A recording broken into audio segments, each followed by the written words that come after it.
Okay, good morning. I think we got this squared away.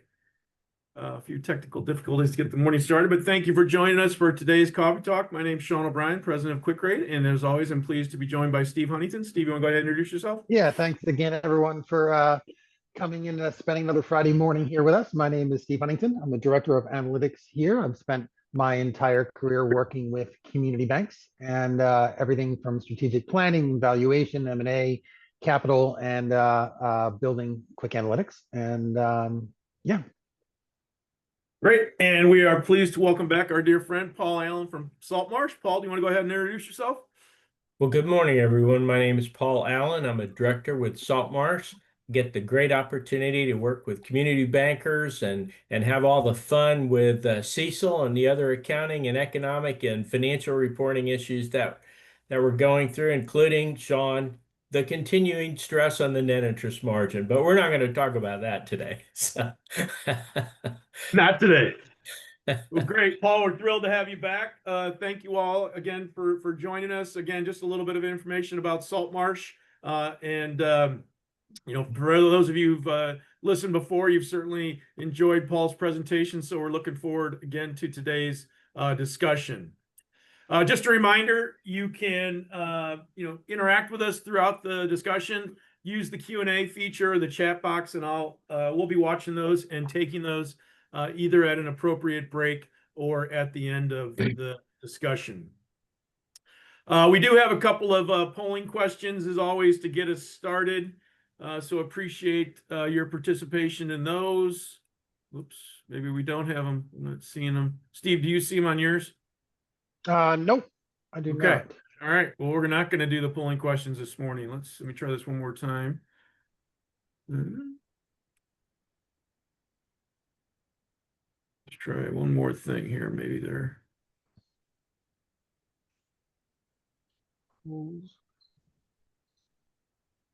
Okay. All right. We're going to start off. Hey, Sean, yeah. I see them here. Should I try to launch? Yeah, go ahead and launch. I haven't done it before. This is well. Let me see if I can reclaim the host, and I can. All right. Let me see, or maybe can you make me the host, and maybe I'll see him then. Yeah. I'm not sure. Sure. I will. There we go. Boop, boop.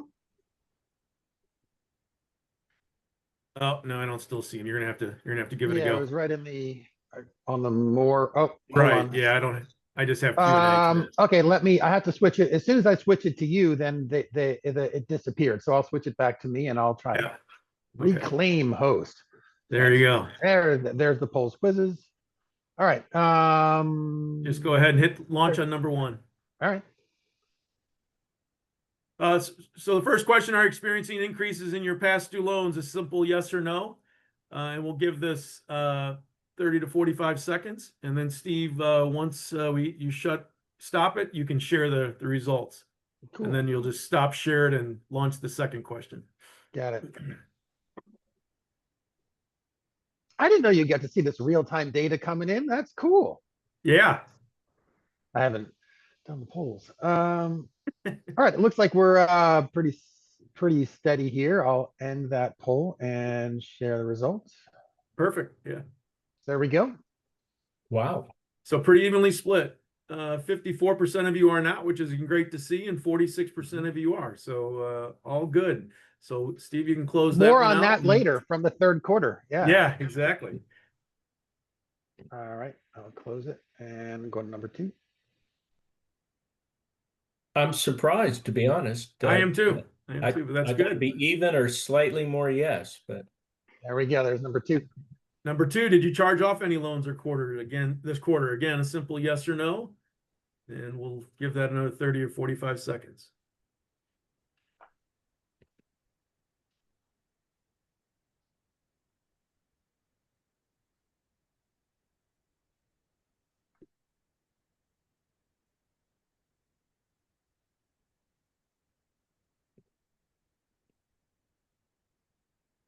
Still trickling in. I think that's good. Look at that. All right. Again, 52% of you know, 48% yes. So a little, again, evenly split, but certainly encouraging for those of you who haven't had any charge-offs again. So we can close that one and launch the third Yeah. one. Yeah. Do you anticipate increasing your reserves before year end? Again, just a simple yes or no.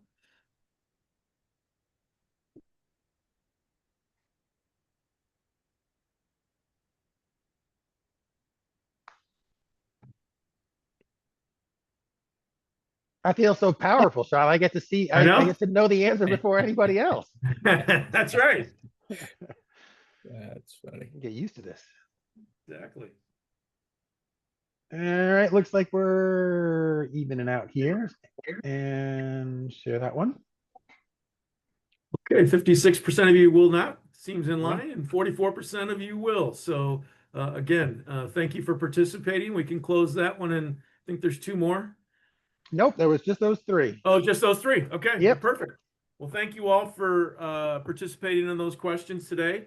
We'll include the results of the polling questions along with a copy of the slides today and a link to the recording in an email that'll likely go out Monday afternoon or early Tuesday morning. So thank you again all for both attending and registering for the presentation today, and we'll get those results to you. So now we'll turn it over to Paul. Just as always, when Paul's here, we want to hear and from him on what he's seeing, what might be coming down the road, and just his overall thoughts on the CECL process and methodology. So Paul, take it away. Well, thank you, Sean. Well, first of all, I want to congratulate all of you. You passed the test that if you don't have an increase in past dues and you don't have an increase in charge-offs, it is entirely appropriate that you don't have an increase in a reserve. So all of you will be getting, a certificate. Congratulations, you're following GAAP. And I'm just teasing. As intuitive as that sounds, of course, what we're actually seeing is that loan demand continues to be in many markets fairly strong. So we're seeing a continuation that you may see an increase in reserve levels because you may see an increase in loan demand. But as suggested from the responses, we're not seeing credit metrics move adversely. So we're all kind of holding our breath on knowing what's going to go on. So that's the first congratulations. The second is congratulations for making it through. CECL is a new thing to now CECL is normal. We are all getting kind of used to this new brave new world of calculating reserves, and most people are, fairly confident in the process. Even in talking with board members and directors, they are throwing out CECL terms as if it's normal to their process. So we are certainly into an area where CECL is normal. And so we want to kind of think about that a little bit. And if you'll move to the next slide, wanted to go over just a couple of thoughts about what the key issues as we think about it being a normative process and we move away from all the implementation pressure. And so there's three main areas right now that we're hearing a lot about. And we're hearing that from thought leaders in the accounting profession and the guidance profession, as well as the regulatory agencies. And those three areas have to do with how you govern the process of CECL modeling, much like how we govern modeling for interest rate risk or liquidity or other areas. And there's a thought process that what could go wrong in the process includes having errors in data integrity. So mapping continues to be a big area. And then finally, the fact that we, as an industry, a great part of our reserve level is based on the qualitative factors, then we are all watching very carefully what's going to happen to the economic factors. And so let me go a little deeper into each one of those. On model governance, we're hearing more and more comments about how well your policy documents your actual process. So by now, certainly at implementation, we were kind of groping our way through and developing practices and processes and so forth. But by now, there's an expectation that your policies and procedures should be documented, and there should be clearly documented roles and responsibilities. In other words, who's in charge of the model process, who reviews it, what reporting structure is required to move into either a risk committee or the audit committee or the board. How do you govern the data in terms of like data integrity? What are the controls about that? And then as models become more normative, there's a much higher interest and focus on how are you validating the model on a routine basis? What are you doing about stress testing? And then what are you doing about back testing? Now, let me stop really quickly on back testing. We're all used to back testing in our interest rate risk model. We pick up the forecast a year ago, we look at the forecast versus actual, we compare the variances. With respect to the CECL process, we're really looking at the key assumptions like what did you model for charge-offs and how did that play out? What did you use as the key economic factors and what happened in reality? What happened to your average life forecast and actual? So when we're back testing, we should just be kind of thinking about what did we expect to happen? And usually people use a 1-year process, but certainly it's okay to use quarterly, but 1 year is usually common. And so what happened a year ago? What did we expect? And then now what did we actually see? So I would expect, Sean, that you'll see more questions from regulators and perhaps auditors about asking the bank, show me where your policy clearly demonstrates the oversight process, who's doing what are their responsibilities, how often are you validating it? By the way, it does not have to be validated every year. There's nothing in the regulatory guidance that specifically says that. But as with all models, we want to validate it periodically. A lot of banks are doing it on an annual basis because it's new. But as we get mature, probably you'll see it going to a model validation every other year, perhaps, or whenever there's a major change in the model or the key assumptions. Mapping is something that varies depending on which model you're using. When you're using a call report based model, in other words, the data is coming from call report, then the mapping key area that could go wrong is making sure your call report mapping is correct so that as the data flows in the same groupings and so forth as call report, then it flows into the model. If you're on a model, there are some models that do direct feeds from loan trial balance and GL and so forth. And so for those models, again, it's mapping, and it's especially important to make sure that as you add new GLs or new loan or deposit products, those processes are the ones that usually stick out, and we have an oops because we reclassified something, we started a new process and so forth. It didn't get moved properly on the call report, therefore it didn't feed into the actual model. So periodically checking the mapping. Again, once a year is probably a common recurrence for checking mapping, but obviously, depending on if you're adding products really fast, you might want to do that more frequently. The last one's the grayest area, Sean, and it's the economic factors because we are all waiting to see what is the effect on the economy of two pretty big elephants that haven't sat down yet. One of them is the effect of tariffs on our supply chains and on the general economy. And the second is what will the impact be of the government shutdown? We know there's been some trauma in terms of the economy from the government shutdown, but it hasn't actually showed up very much yet in actual economic metrics moving. And so we're expecting the economic factors to need to be considered and possibly adjusted, but we're not at a point to know exactly. There's not a lot of clarity about what we should do about those. Steve, if you could move to the next slide there. Well, if we You go ahead, Steve. I think we had a couple of comments and a question. yeah, we had a couple of comments, but I wanted to kind of address the mapping just for a second before we switch Sure. to the slides and grab a couple of the questions there.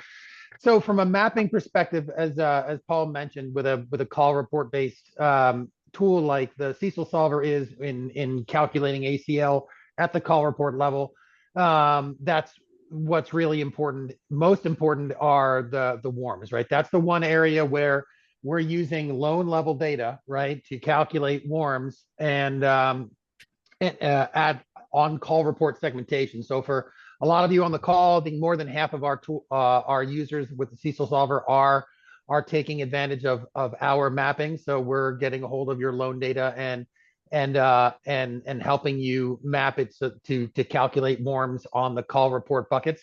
And so one way that you can keep an eye on that, of course, if we're doing that for you, we're sending you an Excel file at the end that has all the mapping in there and shows, so you can map those, you can match those balances, the total mapped balances at the call report levels to what you would expect your GL to map to your call report.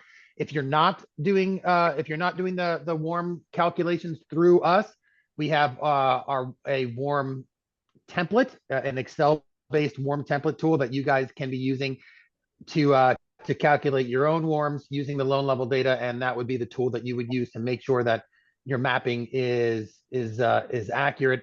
When it comes to new GL accounts and making sure that's all mapping properly in your regular call reporting process, one thing to just remind everyone that QwickAnalytics does is, in addition to grabbing call reports as soon as they are filed or as soon as the FDIC gets them up on their server, so pretty much like the day after they're filed, they're available to us, and we get them on QwickAnalytics for individual institutions.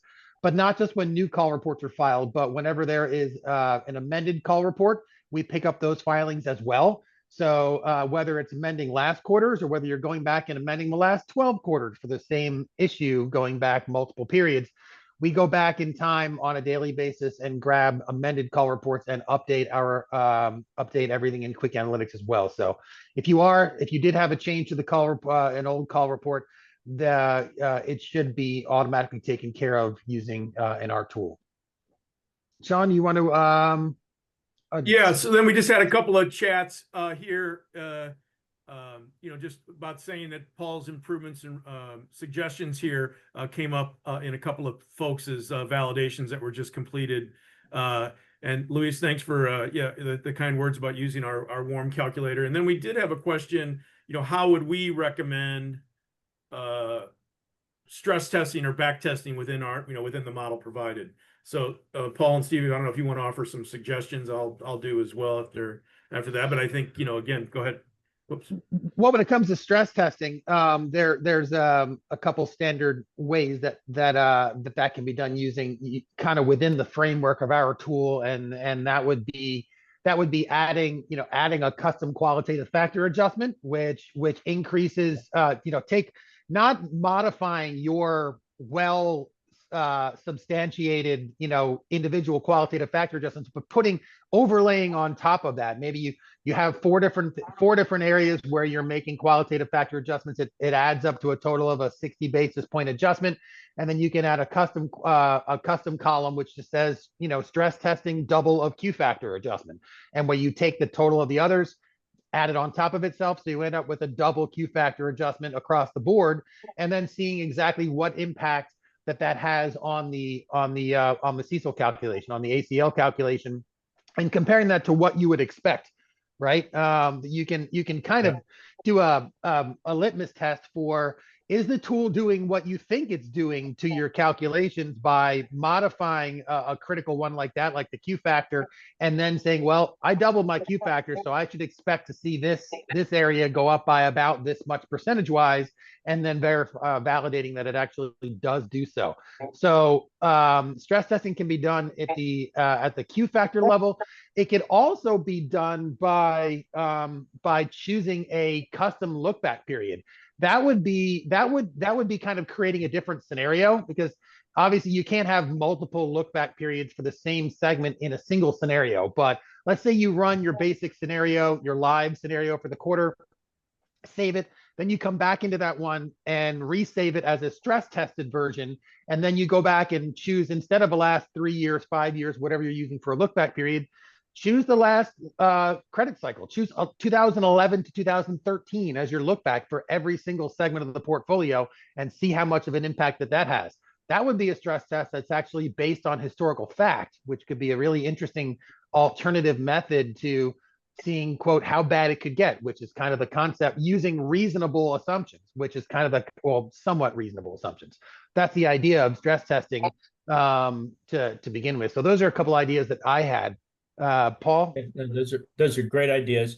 Typically in stress testing, we're trying to stress test for the most important assumptions, the ones that really move the needle. Right now, as I mentioned before, most of our industry, the bulk of the reserve is based on qualitative factors as opposed to actual charge-offs. And so right now, the qualitative factors would always be a key assumption, a significant assumption. So by adding that, additional factor, then you're really capturing one of the big drivers of where the reserve would be. The other thing I would encourage you to do is within your own bank and your own balance sheet structure, you could, combine the stress test with a bit of a narrative, maybe a couple of paragraphs about what the bank and the board and the risk committee expected a year ago in terms of what the bank would grow, how it would grow, and what its credit metrics would do. And then talk a little bit about what actually happened. Did you have a very large loan go bad that no one expected? Did you have a significant increase or decrease in your actual charge-offs based on what you expected? So just tying those things together as a thought process and having a short memo or documentation about how you stress test a model and then how you compared your expectation to that would be very good. Great. And then we did have a couple more mentions in the chat. Steve, I maybe you would speak to this.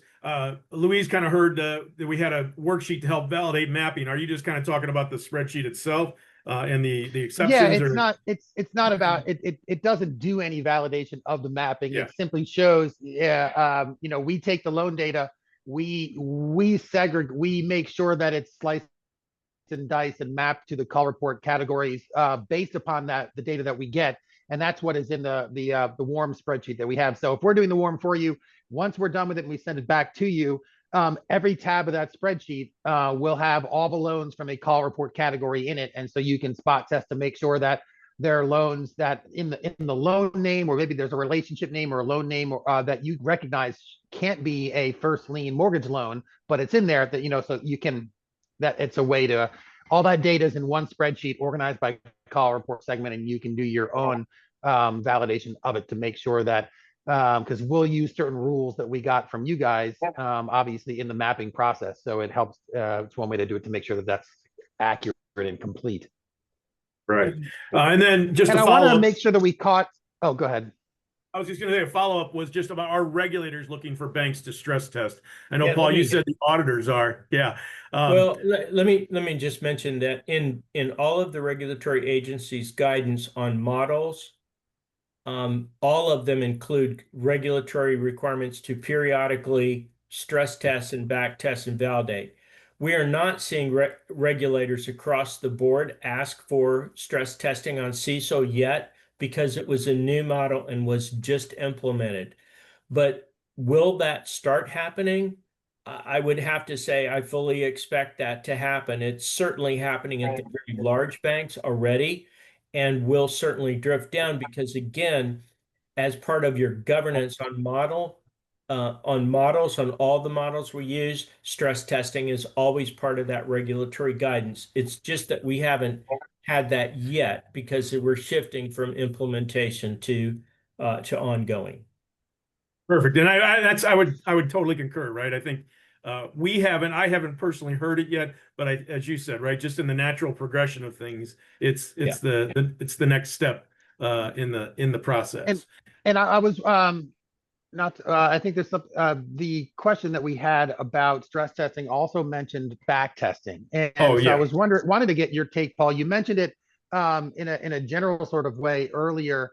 It's interesting, and I wonder how your thoughts on it more specifically, just because of the fact that if we're back testing, what we're doing is we're coming at a point in the future, looking at a point from a year ago to make sure our basic assumptions we're seeing how accurate they were.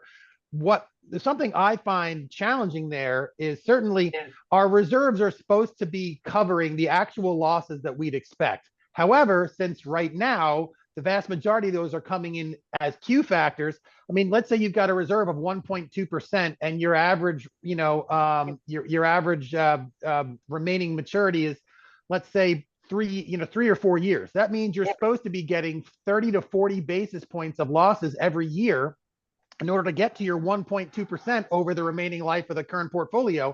But that's not happening for most people. So back testing that you're actually needing those reserves to cover the actual losses you've seen over the recent past, it doesn't seem like it's going to match up at any, you know what I mean? Or at least it hasn't historically. Most people have a lot more in their reserve than the actual losses they've seen over the past 3 to 5 years collectively. So how do we back test the Q factor adjustments, given that that most of the reserve is not coming from actual losses, just from expectation of possible losses that haven't materialized in the recent past? Well, Steve, I feel like you should be talking to the regulators about using perhaps common sense in some of the regulatory guidance they put out. But nonetheless, I will say, we can't do everything with absolute precision, but you can put some thought into back testing. In other words, just like you're doing stress testing, what did we expect to happen a year ago and what did happen? And so we can look at that in terms of what we expected the economic factors to be like. What do we expect the economy to be like for the year? And what was it actually like? We can look at what our charge-offs were baked in terms of an assumption to have and what we actually had. We can look at what level of loan growth that we expected to have and what we actually had in terms of, because that would require either more or less reserve build. But you're right. The whole purpose of CECL is to establish an allowance for the life of the loan. And until we actually finish the loan, it would be hard for us to actually say whether our assumptions were perfect or not. But I would encourage people to at least put together a memo or a thought process about back testing in general, which means that you look back to the forecast and compare it to actual. But I wouldn't necessarily try to overthink that if that might be a compromised position. In other words, you can't have a perfection in back testing until really you've had all the loans pay off, figured out what happened, and you're done. But that's not really what we're trying to do. So it sounds like, as Sean and I have discussed early on with CECL in general, is trying to be directionally accurate. yes, and that's a good way of saying it. We're trying to predict something unknown. We thought about this last year. Were we close? And if we were reasonably close, that sort of gives us confidence that we'll be close as we move forward. But at the end of the day, I know all the bankers on listening right now would say I don't even need a reserve because we only make good loans, and that will be proven out when all your loans are paid off. So, and Well, speaking and of credit risk, yeah, well, and I think the one thing you do see at times like this, and maybe kind of gets to this point, right, is even just when you're back testing, right? I think you do see in sometimes, as Paul mentioned at the top, right, loan growth has continued. Sometimes our accruals don't kind of keep up with, and so you kind of get an erosion a little bit of your reserve balance, right, over time, right? And so I think all else being equal, right, the reserve should remain kind of consistent if your expectations are the same, right? And then obviously you don't want to kind of get behind on that and have your reserve come down. A couple of other comments in the chat. Just when we're talking about WARMs for loans that are participated out, do we use at Quick Rate the institution balance the bank has on their books of the total loan amount? And so, Matt, thank you, offered a suggestion or a comment, which we would agree, right? That we're going to take what's, on your call report as part of our WARM. And again, it's something you can check in your data file that you're sending to us to make sure that matches as well. But I would think that it would, but that's the amount that we would be typically expecting to see. The CECLSolver tool is based upon and is attempt to match the call report data and methodologies as much as possible from an accounting for loans and losses on those loans perspective. So I would say whatever balance that you would be putting on your call report for that segment is the balance you should be using in calculating a WARM and then a historical loss amount and rate on said call report segment. Yeah, and then the point is that unless you have some kind of obligation to pay for losses on loans you've sold, which then probably aren't loans sold, but you're not supposed to book reserves on things that you don't own. So, It would be appropriate to carry the reserve on the amount that you own. Exactly. Perfect. Another follow-up question to build on Steve's example: are there acceptable reserve multiples for actual loss coverage and back testing? Acceptable ranges? That's all, Paul. I didn't quite catch that. I'm sorry. The question was, are there acceptable, to build on Steve's example, are there acceptable reserve multiples for actual loss coverage and back testing? Acceptable ranges? I suppose in your policy or in the guidance of where you're trying to go,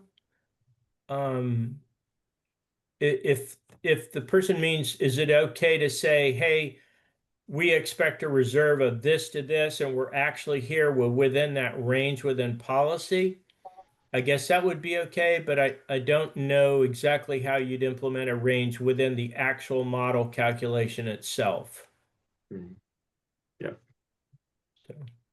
Okay. Paul, some of this we probably talked about here, but here's your next slide. I'm not sure we just wanted to, it's sort of like emphasize the fact that credit risk right now, we have for the last couple of years expected the cycle to be turning adversely, and there's a lot of things going on in the economy that would suggest credit risk is going up, and yet we haven't seen in the industry metrics a significant increase in delinquencies or charge-offs across the board. There have been some elements, and the fact that most of our reserve is based on qualitative factors. But how will that resolve? What if we do actually see the economic impact of tariffs and the government shutdown, for example, into it? How will we position ourselves to move from a reserve that's based mostly on qualitative to mostly historical losses? And so that's kind of a gut check to talk a little bit about. On the next slide, talking and clearly documenting in minutes what the bank thinks about where we are in the credit cycle, whether your board or risk committees have an expectation of how you're going to adjust the economic factors and how quickly. Are you trying to get ahead of that perceived weakness, or are you going to wait till the weakness actually comes into the market? And then what are you going to do when model volatility starts showing up? In other words, what if you are aggressive in moving your qualitative factors, and at the same time we see a significant increase in charge-offs at the same time? How will that affect maybe a short-term volatility in the model? And then finally, we're a great advocate for using peer analysis to inform your decisions. And so looking at the tools, for example, y'all do a great job in QwickAnalytics and providing peer analysis so to sort of watch what other banks are doing. So we're a great advocate of banks being aware of what other people are doing to kind of reinforce or bring you some thought leadership into how fast you're going to move your economic factors and what adjustments might be made. So those are kind of the things. Now, Sean, I hate to turn into an accountant, but I have to point out to you that there is some changes that we're going to see as we move forward in financial reporting. There has been a change in the accounting standards update. Technically, it applies for 27, but it does allow early adoption, and it will impact those banks that have purchased loans or gone through M&A transactions. The FASB, the guidance is intended to simplify and remove a problem where we ended up unintentionally, I suppose, having some double counting in some of the loans that were acquired. So I would just, it's not appropriate to get into those details right now, but I just want to point out, please be watching and working with your accounting staff and your auditors, because we are going to be shifting in 26. Probably start hearing about that quite a bit, about how to deal with loans that have been acquired or either purchased outright or loans that where you've taken the loan book in through an acquisition. There's another accounting standard that really was more for nonprofits and so forth, and it dealt with how to apply CECL in so-called short-lived assets. I don't believe it will have much of an impact on banks and financial institutions, but just to be aware out there, we have two updates to audit the accounting standards with respect to CECL, and one of them will be more impactful in terms of our banks and credit unions as we move into the next year. For the financials themselves for 20, I'll just mention for the upcoming year-end financials, we're seeing more and more refinement and clarity in the disclosures. So you might just be ready to drill down a little bit. Maybe I love to say less is more, less words, more accurate about what you're doing is always an improvement in financial reporting. So, and that's enough of my auditor accountant hat. So let's move forward here. No, that's awesome. Yeah. So I just wanted to give maybe some takeaways about what to be thinking about as you move toward year end. And so on that next thing, if you don't mind, a checklist. I would be having some pretty clear communication with management and the board about how CECL will be impacted by the economic changes. There's a lot of uncertainty right now, and you would assume that uncertainty is going to start rippling into our qualitative factors. And so there, you should have some thought process about that and be engaged with that. If things go like normal economic cycles, we would kind of expect that there might be a change as we get more conservative in our economic factors because we think something's going to turn adverse. And then if that does, in fact, then we'll see a shift from the economic factors to actual losses. So there could be, a little bit of volatility in how your reserve is calculated. I'm not prepared to say that our reserves will significantly change for the industry, but we may see a little bit of shift as it moves up and down as we change that.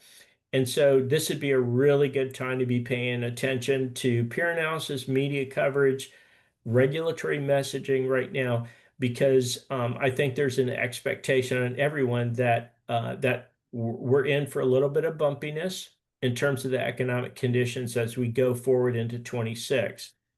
The other thing to kind of think about in the next slide is if it were me, I would be having lots of conversations with my customer-facing staff, the loan underwriting staff, the deposit products, treasury management, and I would just be having a lot of discussions with them about any changes in loans and deposit offerings that they're having, so we can get ahead of that and make sure that our mapping for call reporting is accurate. Unfortunately, every time the customer-facing folks come up with a bright idea and set up a new product, sometimes the CFO and controller are the last ones to know. And so just, heads up, I would have those conversations. And then I would be revisiting with the audit committee and the board my policies and procedures and making sure that everything is very much updated. And I will tell you, I would expect that there will be some policy changes that are required over, the next year as we move forward because of these economic factors and a little bit because of the change in the auditing standards going forward. So all fun stuff, Sean. Absolutely. Absolutely. Well, I mean, it really is. I mean, I think as many of us are probably having strategic planning sessions, right? I mean, I think this is, certainly a topic that's probably, top of mind for a lot of folks, right? Is that we have not had any charge-offs. We have seen an uptick in past dues, but again, they haven't risen to the level for the most part to significant charge-off activity. But, as we look to 26, does that potentially change? And I did see a question Yeah. about, are you stuck with your qualitative factors? And the answer is a resounding no. In fact, the whole concept is that we expect management to be revisiting essentially on a quarterly basis. When you're updating your CECL calculation, you should be thinking about, do we have the economic conditions changed? What do we think about the economy? Is what we've been using appropriate going forward? So we would expect that that you would shift, and there would be over the life of the loan, there would be a change over time as your historical losses may go up and down in different cycles, then your qualitative adjustments would be factored. So there is not a requirement that once we've used it as a qualitative, we're stuck with it for the rest. That's not accurate. That's right. Steve, I don't know I know this is a topic you've had a lot of conversation with banks on, and just so everybody knows, in the chat, there was a question, just so we're all on the same page. When historical losses tick up, is it reasonable for qualitative factors to start to decrease, or are you stuck with keeping them high? And so, as Paul indicated, but Steve, I know you had this conversation quite a bit as well. Yeah, I mean, they have to, or they certainly should. I know I say they have to, but you have, whenever you make an adjustment or a change to your tool, you're going to expect to get some feedback or some questions from examiners and auditors. But if they see that your qualitative factor adjustment has maybe not become negative but become less than it was before, and they're questioning that, well, I would expect those Q factors have to change. I mean, the only time a Q factor shouldn't change is if your losses haven't changed and the economy hasn't changed and nothing else has changed. And that's hasn't been the case in the recent past, and I don't expect that to be the case in the near future. There's certainly a very dynamic economy, and if we continue to see, or if we see more losses going forward, you're going to be shifting the burden from Q factors, which means stuff that hasn't happened yet that you think might happen, to historical loss, which, well, it actually has happened. So unless you want me to double count something I already anticipated as a Q factor and now I've actually seen in my history, if we don't want to double count that, then we need to be decreasing the Q factor adjustment for an expected change that has actually been realized. Yeah, right? Steve, let me just tweak that just a little bit. Typically, by the time you have the charge-offs hit, the economy has hit the bottom and is starting to move up. So in that sense, you would expect economic factors to go down. During that process, though, there could be a time where your charge-offs go up and the economy is continuing to get worse, and you would expect there to be even more charge-offs going on. So it may not be perfectly as one goes up, the other one goes down. There could be, short periods of time where you have qualitative go up and historical loss go up because you're not yet at the bottom of the cycle. But theoretically, over long periods of time, by the time you hit the bottom of the cycle and your charge-offs are the highest, generally the pain of the economy, that's a lagging indicator. So the economy's already turned, so you would expect your economic to go up. So, just be careful in how you do that. I wouldn't want you to tell a board member that, well, if one goes up, we get to immediately take the other one down in equal amount, and there's no harm. That may not be the reality, No, no, it's but certainly generally yeah. speaking, they kind of work inverse to each other. And I So, think it's there to get more granular with it. There's not one Q, right? There's a bunch of qualitative factor adjustments. And if you have a kind of a general economic qualitative factor adjustment, and then you have more specific qualitative factor adjustments based upon what you know about the loans that you currently have on the books. If you have a couple loans on the books that you expect will be having some troubles in the future, and you have an adjustment based on those specific relationships, and then those are charged off, that specific individual qualitative factor adjustment goes away because you've realized what you were making the adjustment for, and it's now part of history. However, your overall qualitative factor adjustment, which includes, expectations about the economy, can continue to increase. And there's also a difference between thinking having a lower Q factor adjustment versus having a negative Q factor adjustment, right? If you've had significant losses in the recent past, and not only have you turned a corner, but the economy's turned a corner, and you actually expect not just fewer more, but actually less losses in the future than you've seen in the past, that's when you end up with a negative possible Q factor adjustment, which is something that we'll see at a different part during the business cycle, and that'll be a whole lot of fun for all of us involved. But theoretically, is just as acceptable as the other way around. We haven't experienced an entire business cycle with CECL yet, so we'll continue to have new challenges as we go. Which is why points for paper. Maybe less paper, as you were mentioning, Paul, less words, but still having subjective words to explain and defend and justify all those assumptions that you're making in the qualitative factor adjustments. Yep. Absolutely. Good. Paul, any final comments before we move away from this slide? I just have fun. I know it's going to be a lot of fun with this year's year-end closeout. It's always fun when you're in the accounting and finance area and there's uncertainty. We love that, right? That's right. That's the only certainty, is there's uncertainty. All right. Well, great. Well, as we do, Steve's going to kind of talk about some things that, let me see one more thing in the chat just before I go. Amen, Matt. So just we continually try to update and enhance the tool as we move forward. Again, trying to incorporate things that can be both helpful from just a user experience, but as well as incorporating anything that's evolving in the CECL landscape. So, Steve, anything you want to touch on in this initial slide, or you want to move to the next one? No, I mean, we mention this each time. It's sort of our running list of things that we have worked on recently, or are working on currently. Right now, we've greatly increased and enhanced the industry trends section of QwickAnalytics, which I've demoed a couple times, and you'll see a couple screenshots from that in a minute here. I've talked the last couple coffee talks about the simplified unfunded commitment methodology option. I'll show a quick screenshot of that. That's been live for a couple months now.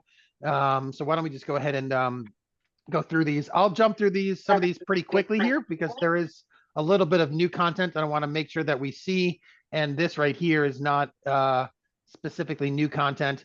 Again, as we recently enhanced on the unfunded commitment section, the default method, that's what we've had forever.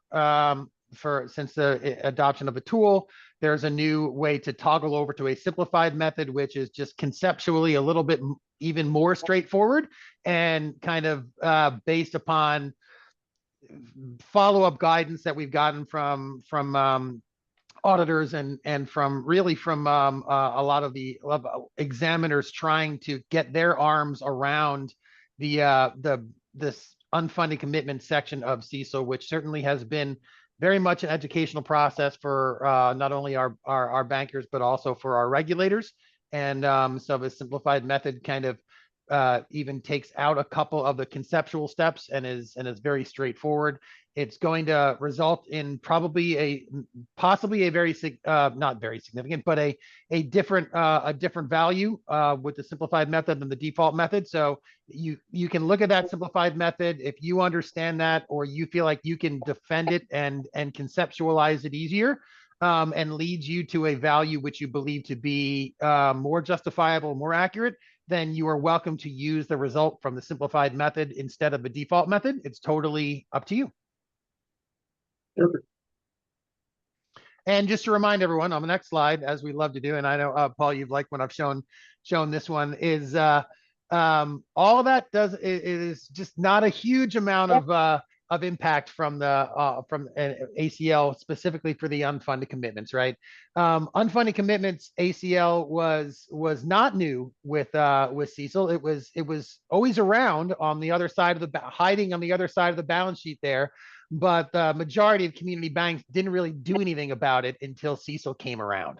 75% of community banks 5 years ago were calculating no reserve on the unfunded commitments, despite it being on the call reports. Now we're down to 31%. So that means 69% of you are calculating a reserve on the unfunded commitments that you have. And while total reserves on unfunded commitments is increasing, it's not because you guys are adding more to it. It's because more of you guys are doing something with it. To begin with, the median reserve for unfunded commitments for those of you who are calculating something has stayed pretty much consistent at 30 basis points for the foreseeable past. We did have a question come in from Tony. Good morning, Hey, Tony.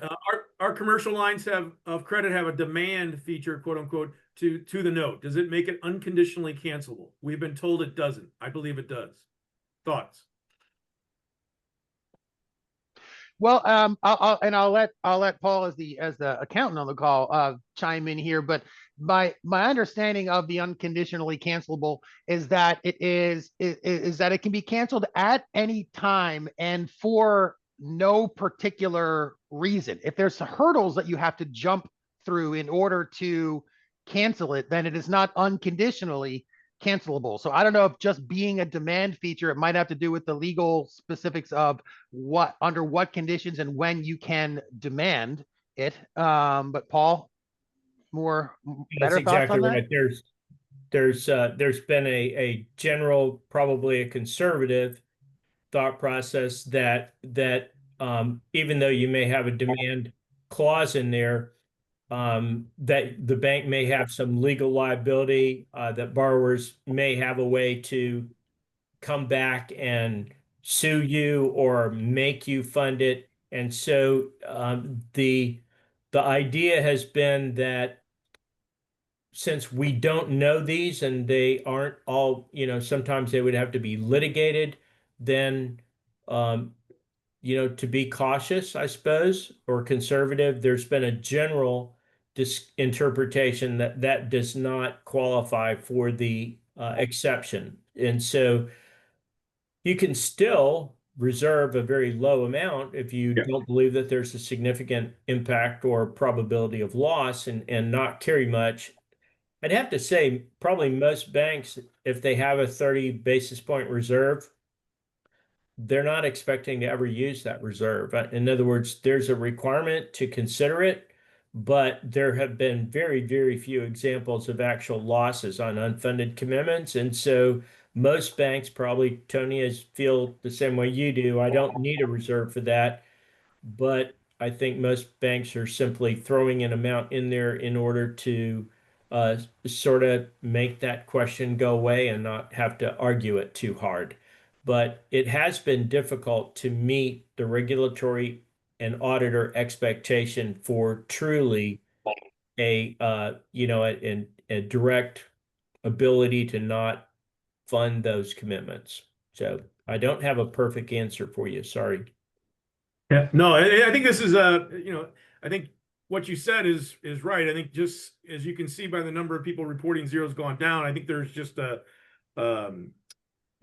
clearly a trend to make sure something's in here. And I think in a lot of ways, this is really kind of a fight of of yesterday's problem that's not as much of an issue today, because again, I think where this really arose was back in the single family development phase of the financial crisis, where you had developers who had access to lines of credit who they were out of capacity, right? And the only thing that was keeping them alive was still being able to continue to draw on that. And so they wanted to, and it was really the readers of the financial statements who were saying, we didn't see the risk, anywhere kind of represented in the financial statement about that ability or that capacity or that much potential lending still to be done. And I think, FASB accommodated them with this, kind of expectation or demand of all of us. But for most community banks, it's just not a scenario that's typically material or even in fact likely anymore, because we're just not making huge development to undeveloped land to build single family housing. So it was the size of the obligation, and I think obligation is the word there, right? Yeah. So anyway, and Matt, I think your comment's right? I mean, there is this kind of game where you have it in the unfunded, and once they become funded, then we have to fund them.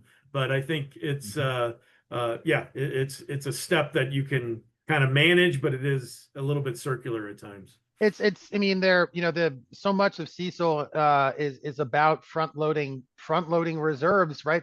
Not just from an annual standpoint, like we used to have, be thinking about this year, thinking about year increments. Now we're thinking about remaining life of the asset increments. And so another step towards front loading is, well, things that aren't even loans yet, because they might be at some point in the future. So it's really just about where within the cycle where we are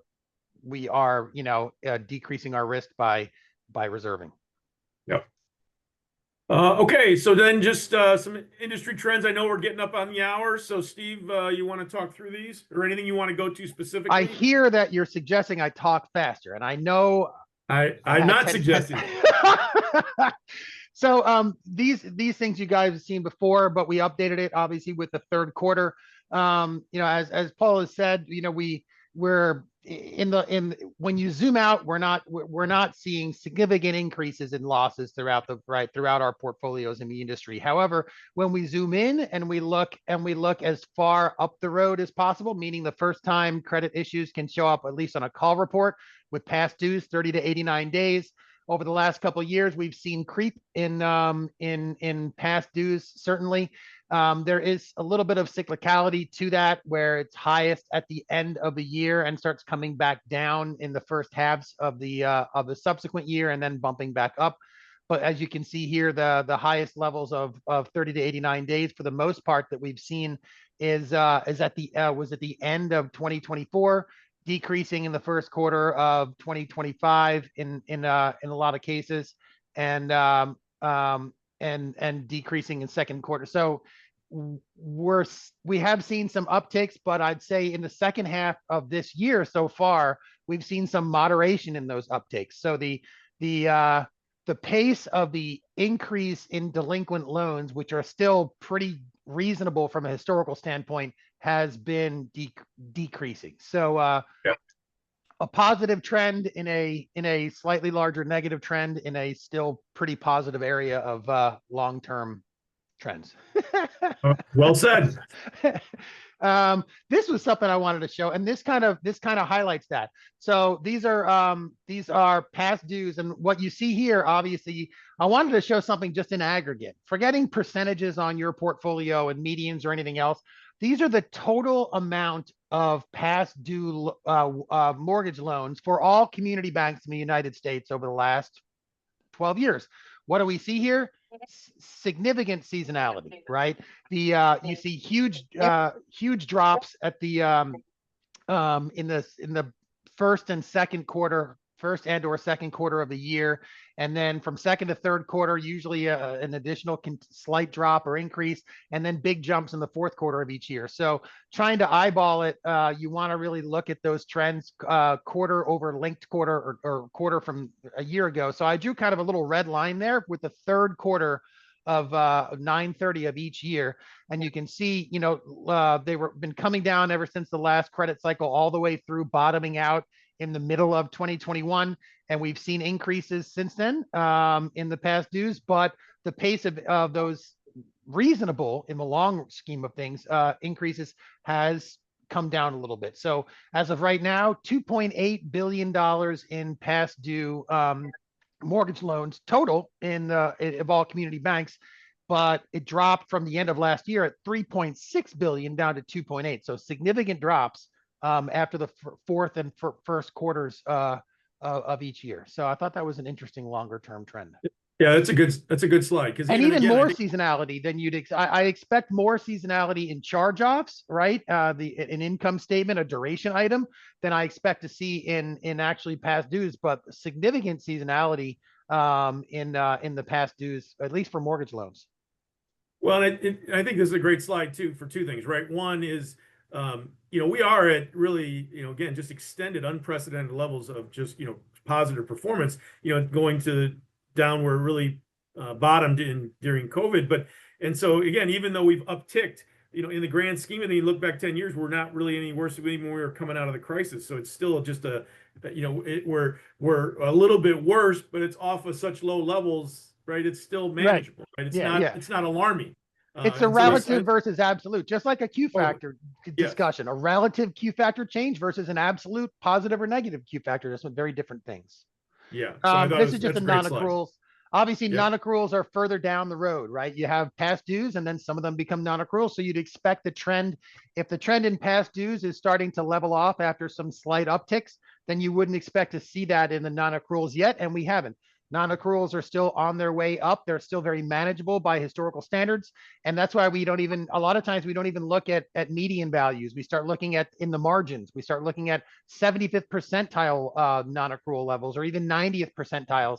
So we can see relative directional strength or weakness that's not really showing up in any meaningful way at the median or at the average level. So looking at non-farm, non-residential, right? Median law non-accruals 3 basis points, but you just go from median to 75th percentile, it's 76 basis points, and it's continuing to increase. However, I expect that to level off some because the past dues are starting to level off. Mm-hmm. And charge-offs, the last piece of the puzzle there, where it actually hits that balance sheet. Charge-offs, even more seasonality. So we really need to focus on same quarter or same period from the previous year. So look at C&I loans at the 75th percentile, 0 2 years ago, up to 8 basis points last year, and actually a 1 basis point decline in the third quarter of this year. At the 90th percentile, same thing, was increasing and actually has come down a little bit, and even the same thing in consumer loans. So these are, all just kind of hints at direction. Yeah. And then this has been well received, just kind of getting some idea geographically around the country of what's happening. Nothing has really changed in this, same concept as the last couple of quarters, whereas the reserve level that we have throughout different regions of the country is based less in current asset quality and more in historical experience with credit cycles, right? The Northeast performed markedly better than the rest of the country during the last credit cycle, and I'm sure that is still in the mind of our examiners who are out there telling us what levels of reserves we need. So right now, Northeastern community banks have the highest level of non-performing loans and the lowest level of reserves. Paul, any other thoughts on that, or is that kind of what did you expect to see that, or based upon kind of the historical experience that different regions of the country have had with asset quality, or? No, that's exactly right. It depends on the cyclicality, like what they experienced during the 2008 and 9, and the Northeast still has a large number of relatively small, kind of almost mutual type institutions, and a lot of those are consumer based. So you would expect their NPLs sometimes to be a little bit higher. Car, automotive, HELOCs, and so forth sometimes have higher non-performing for periods of time, but they ultimately pay off. And so that is kind of normal. There is a regional difference historically over the level of reserves, and that probably won't change. That probably still kind of normal. It'd be interesting. Something I might do in the future is compare the non-performing loans in that trend to actual when it rubber meets the road to charge-offs, right? How are these non-performing loans of different types converting or not converting at similar rates into actual charge-offs where you need to have the reserve to cover? Yep. Yeah, and you also have a great disparity. It's almost a dumbbell approach in terms of the size of the banks in certain regions, where some regions have very, very, very, very large banks and lots of and very, very small banks. And so when you push those together, sometimes it's a little bit difficult to see the trend. Yeah. So. Okay, and then just some final proprietary numbers that Steve puts together. Steve, I don't know if, how No, much you guys know how popular our CECLSolver is, how many people are using it, how many scenarios are getting run, all that good stuff. So we're up, as you guys know, we update this every quarter. We try to make it quicker and quicker and more timely each time. This quarter, we actually had these numbers up on September 30th. You could see the third quarter trends in warms, Q factors, and reserves for at the segment level for all of our handful of hundreds of community banks using the tool. So we wanted to make sure that was the case so that when you're preparing that call report, when you're coming up with that first estimate of reserves and you don't have the third quarter industry data to help you with those qualitative factor adjustments and everything else, you'll have some proprietary third quarter peer data. Perfect. Okay. That's Some it. additional. Yeah. All right. Well, good. I'll look for any final questions or comments. I know we're over the hour. Submit those now. Certainly, again, thanks to Paul. And remember, if you are looking for a resource in terms of to do or assist with validation or really anything around your CECL process, Paul and his team there at Saltmarsh would love to help. Paul, anything you want to dovetail or add to that? No, I'm just blushing. So thank you for the plug. No, we appreciate all the assistance your team has been to us, and certainly your contributions here on our coffee talks. Just a reminder as well for those of you who want to dig a little bit deeper into your portfolio. Yeah. Our IntelliCredit portfolio analyzer is a great way to take loan level data and put it into dashboards and report builders. That can, again, be incredibly helpful as you're managing or administering your loan portfolios. A couple of upcoming webinars next week. We'll be here on Tuesday to talk about the third quarter QCBI results. I did put a link in the chat if you want to pull down those performance reports. But please register for this. And then Jennifer Manning from Presidential Bank is gratefully is going to join us for a coffee talk on how she uses QwickAnalytics at her bank. And so we'll talk a little bit more specifically about specific applications. So we're looking forward to both of these webinars next week. Certainly encourage you to register. As always, if you register, you will receive a link to the recording, a copy of the slides. And so again, even if you can't attend, certainly worthwhile to register. Let me just see. Looks like there's one final question. Thank you, Stanley. Appreciate that. The kind words. Again, thank you all again for joining us. Special thanks to Paul for joining us. And we will look forward to seeing you on an upcoming webinar next week or on our next coffee talk. Thank you so much and have a great weekend. Thanks, everybody. Thank you.